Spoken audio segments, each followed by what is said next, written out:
What's up guys, my name is JodyCook5 and welcome back to another Chelsea preview where Heidenheim we take on in the Europa Conference League. If we haven't done so already, please hit that like button, please hit that subscribe button and don't forget to hit that notification button so you never miss a video. Back to European action then, really looking forward to this one. It seems to be that this competition's been pretty kind to us of late and we've been able to display a lot of qualities in this particular kind of thing.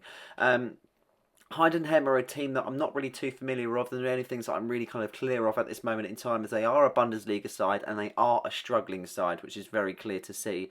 No hallmark names in terms of who plays for them and things like that, and I think that's quite clear in terms of what we're actually coming against in terms of the Conference League and so on. And it's one of those games, once again, where we're able to rotate the players and be able to kind of have it where we're going to rest players for the game on Sunday where we take on Aston Villa. It's one of those games where it's a must win, but I feel like if we weren't to do so, it wouldn't be the end of the world. But at the same time, I'm still in that sort of kind of aspect of where I still believe that we should realistically be taking this competition seriously and be doing well. I mean, we're going off a good run as of the moment, obviously coming off the back against that win against Leicester City. So it would be nice to be able to hold the momentum as a squad and as a club to be able to get the victory and then go on to Villa with a bit more confidence. So realistically, we're in a good position in that sort of kind of aspect. It's just one of those where that I guess the competition doesn't realistically get you as excited compared to other European ones, but it's an interesting factor, as I said. But as I mentioned at the start of the video, our form has been nothing but really good, to be honest. It's been so good in this particular league so far. We've played 3 and won 3, simple as that. As you can see, Heidenheim have done the exact same. They have won all 3 of their games. They're currently sitting on 9 points, and there's 6 teams that are currently sitting on 9 points. So the top 8 go through to the round of 16, bearing in mind with the other teams having to seed through a playoff fixture. I would like to say that we're able to keep up the form to be able to go up, but realistically, if we were to drop down, then it's not the biggest deal. With fixtures still left to play that realistically are winnable. But looking at the table right now, if we're able to get another win, then you would only think that we'd be able to finish top. But it's so good so far in this competition, though, that is for certain.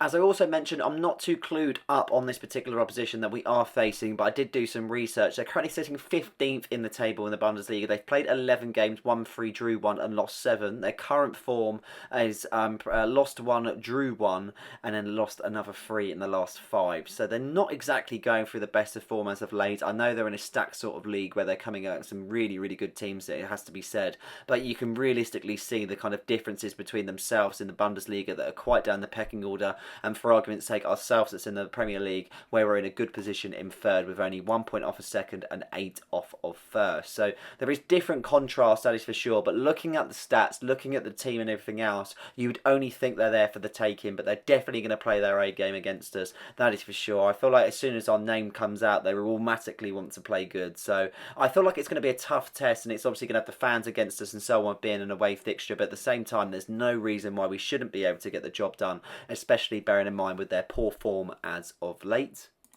Now, with many of the cup fixtures that we have currently played in, we have seen a vast change in the first 11. This is the 11 that I would go for. Jorgensen in goal. It's been quite clear that he's been our cup goalkeeper and he hasn't really made many mistakes in between the sticks. There's no reason to change that. Renato Vega on the left-hand side to be able to give Marc Cucurella a rest. I feel like Vega's been pretty spot on, to be honest. He just hasn't really been given the game time, but no reason why he shouldn't be on the left-hand side. Disasi and Badiashile in the back four there. Disasi hasn't featured as much as Badiashile. Badiashile featured against Leicester City, where I thought he had an excellent display, and I feel like he will get played again with Malagusto coming back fit, because we'll probably find it where we'll have the back four of Cucurella, Fofana, Colwill and Gusto for our upcoming game against Aston Villa. Tosin Adebayo moved to the right hand side. We've seen this in a few games in the Premier League so far, and it's quite clear to see that he's very suited within that role, has been doing a stellar job at the back four so far, and there's no reason why he can't continue to do so. Moving forward in terms of the midfield, Cassidy and Dewsbury Hall. We might even see Lavia in it feature. I'm not too sure. I feel like it's one of those ones where we've got such a predicament between Caicedo, Lavia, and Fernandes, and there's going to be one player that's going to obviously, like, I think Fernandes has been a player that's played in the Conference League a bit more compared to others, but he did feature on Saturday against Leicester City, so I'm not too sure if he's got him in mind to play on Sunday. But I would like to see Castell and Dewsbury Hall in the middle, purely for the fact as two players that don't get as much game time, and they are two good players. It's just the fact they just don't get the game time, in fairness. So would be nice to see him in the middle and see what they can do and see what they can prove to why they should be their names on the first team sheet. Moving forward to the attack, we've got Mykhailo Mudryk, João Felix and Tyreek George. It's a hard one to say because there's so many options that we do have going forward. Mykhailo Mudryk's been pretty good in this competition, so there's no reason why he shouldn't have his place. João Felix played against Leicester City, but just lacked a little bit of an edge compared to what we know he's capable of, but I feel like he will feature, knowing that Pedro Neto is a doubt. And Tyreek George on the right-hand side, it's doing him so well to be able to get the experience in the European competitions. I feel like that should continue. His performances as of late in the youth setup and in the first team have been really good, to be honest, and there's no reason why he shouldn't feature. With Christopher Nkunku up front, he's our top goal scorer with 10 goals so far. He's been smashing them in the cup competitions, and it's really hard to see him not in the first team, in fairness. There's no reason why he shouldn't be selected for this particular fixture. The only injuries are Reece James, Gusto and Pedro Neto. Pedro Neto is just a slight doubt. Obviously, he didn't feature against Leicester. Gusto is back in training, but once again, a doubt, and we're still awaiting the news for Reece James's injury. But that would be my first 11. Big changes made, I know, but at the same time, I feel like it will do the squad well to be able to rotate, get the freshness for Sunday, but at the same time, allow enough time for the players to get on the pitch.